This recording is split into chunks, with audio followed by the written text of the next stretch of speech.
Yeah, good afternoon everyone. Today we are discussing exercise 5.4 AP class 10 from NCERT.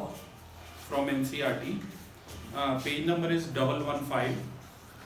Question number 1 says which term of the AP 121, 117, 113 is the first negative term. ज़्यादा नहीं class, हमें सिर्फ पहले 3 question करने हैं क्योंकि AP से word problem इस बार ओमिट हो चुकी है, आपको पता ही है। एपी, क्वाड्रेटिक, लीनियर सभी से शायद वर्ड प्रॉब्लम ओमिटेड थी, तो वर्ड प्रॉब्लम पे ज़्यादा फोकस नहीं करना है। तो फर्स्ट क्वेश्चन में ध्यान दीजिए क्लास, एपी दे रखी है 121, आप चाहे तो मेरे साथ साथ कर सकते हैं 117, 113 अप टू सो ऑन। ये फर्स्ट टर्म है, ये सेकेंड टर्म है, ये थर्ड टर्म है। ए जो है बताइए ए क्या है? मोहन जल्दी बोलिए, what is the first term है सर 121। और डी बताइए सर -4। A2 माइनस A1 यानी कि 113 माइनस 117 यानी कि -4। शालीन सर, एक बार 121 AP के RD के वीडियो में थोड़ा चेक कर लो कौन कौन से क्वेश्चन है, वो मैं दोबारा से रिपीट नहीं कराऊंगा नेक्स्ट वीडियो में। तो डी क्लास हमारे पास है -4, राइट। अब उन्होंने बोला है which term is the first negative term, let nth term be the first negative term। अगर nth टर्म पहली नेगेटिव टर्म होगी तो इसका मतलब क्या है? इसका मतलब है an less than 0, तो इसका मतलब होगा an less than 0, ये ध्यान रखना। अब an के प्लेस पे आप लिख सकते हैं a plus bracket n minus 1 into D less than 0। a की जगह बताइए समर 121 और d की जगह बताइए -4, ठीक है। तो ये आ जाएगा 121 minus 4n plus 4 less than 0, यानी कि 125 माइनस 4n लेस देन 0। अब शालीन अगर 125 को उधर ले जाते ना तो इनइक्वालिटी का फंडा लगाना पड़ता, माइनस से माइनस डायरेक्ट नहीं कट कर सकते हैं, तो बेहतर होगा -4n को ले जाओ। पर मैं दोनों तरीकों से करके बता देता हूं। अगर सपोज यहां आप ऐसे करते -4n लेस देन -125, तो इनइक्वालिटी में माइनस से माइनस डायरेक्ट नहीं कट कर सकते, और अगर आप कट करना चाहते हो तो ये साइन बदल जाता। दोनों ही केसेस में आंसर आता n इज ग्रेटर देन 125/4। तो चाहे ऐसे करो चाहे ऐसे करो, एक ही बात है, दोनों तरीकों से आपको बता दिया। ये कितना आया था बेटा? 31.25। तो n should be greater than 31.25, तो यानी कि 32nd जो टर्म है वो हमारी फर्स्ट नेगेटिव टर्म है। उन्होंने बोला था कौन सी नेगेटिव टर्म होगी पहली इस गिवन सीक्वेंस की, इस गिवन सीरीज की, तो वो होगी कौन सी? 32nd टर्म होगी, right. Second question class read कर देता हूं, page number 115 NCERT exercise 5.4। Second question says the sum of the third and seventh term of an AP is 6 and the product is 8, find the sum of the first 16 terms। एक बार question आपको elaborate कर देता हूं फिर से। Third और seventh term जो AP की है इसका सम दिया हुआ है 6, ठीक है, और इनका प्रोडक्ट यानी कि A3 इंटू A7, ये आपको कितना दिया हुआ क्लास? 8 दिया हुआ है। आपको सम बताना है फर्स्ट 16 टर्म्स का, ये आपके लिए क्वेश्चन है। फर्स्ट 16 टर्म्स का आपने सम कैलकुलेट करना है। तो ध्यान से देखिए, A3 के प्लेस पे आप क्या लिख सकते हैं D की टर्म में?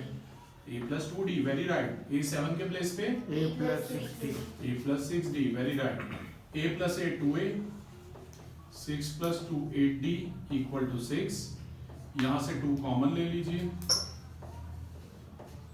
ये हो जाएगा A plus 4D is equal to आ जाएगा 6/2, यानी कि पहली इक्वेशन आ गई A plus 4D is equal to 3।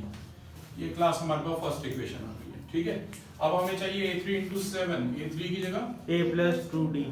मैं एक काम और कर रहा हूँ शालीन, यहाँ से A की वैल्यू निकाल रहा हूँ 3 माइनस 4D, इसे 1 दे रहा हूँ, चलेगा ना? ठीक है, A की वैल्यू आ गई, क्योंकि डायरेक्टली एलिमिनेशन से करूंगा। A की वैल्यू अब दूसरी इक्वेशन में सब्स्टिट्यूट करना मेरा एम है, और A और D की वैल्यू निकालना मेरा एम है, राइट।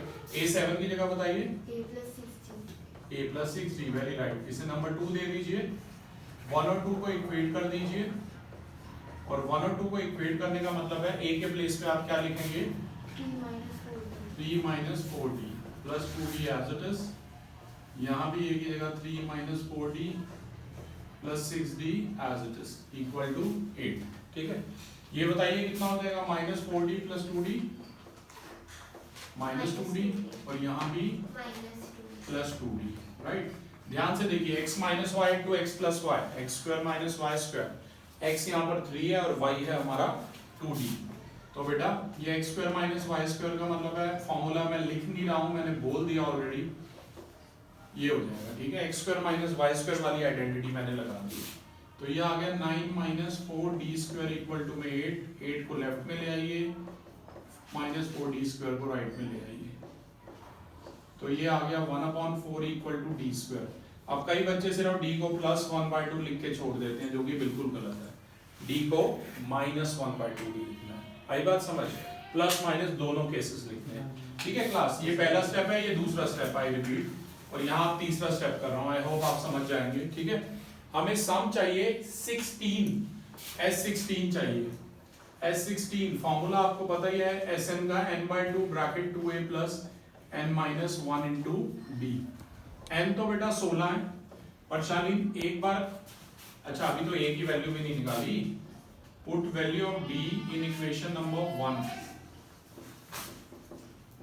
और d को क्या पुट करोगे, 1/2 पुट करोगे इक्वेशन 1 में। अगर 1/2 करोगे तो आ जाएगा 3 माइनस 4 इंटू 1/2, ये 2 टू द 4, 3 माइनस 2 ये 1 आ गया, राइट।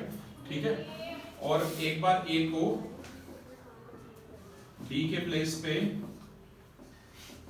माइनस 1/2 पुट करेंगे। ओके, तो ये आ जाएगा 3 प्लस 2 इक्वल टू 5 आ जाएगा, राइट। तो a की वैल्यू एक बार 1 आई है, एक बार 5 आई है, तो कॉम्बिनेशन देखो, a 1 कब आया शालीन, जब d कितना है,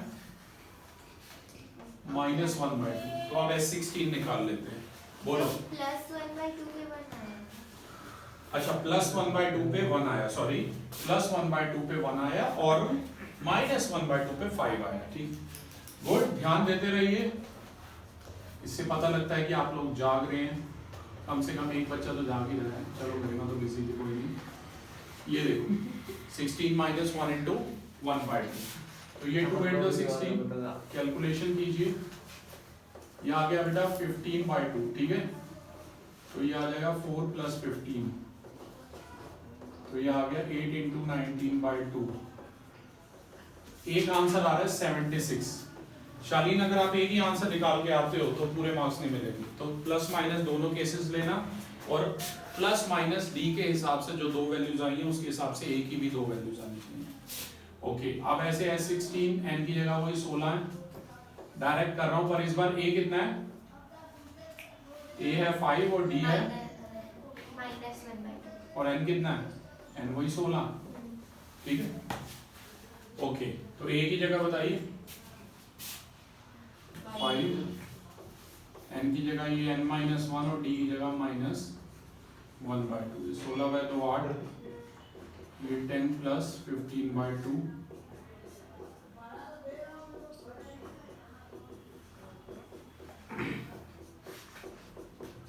for the 140। तो पीछे से चेक कर लीजिए क्लास, दो आंसर हैं सम ऑफ 16 टर्म के, एक 76 होता है, एक 140 होता है। ठीक है, ध्यान रखना, काफी इंपॉर्टेंट और काफी डिफरेंट क्वेश्चन है वाला। एक क्वेश्चन और करना है इसमें से हमें, वैसे तो ये थर्ड वाला भी, मतलब 4th 5th तो वर्ड प्रॉब्लम है इसलिए मैं नहीं करा रहा। Third question page number 115 exercise 5.4 आपके लिए रीड कर देता हूँ। A ladder has rungs 25 centimeter up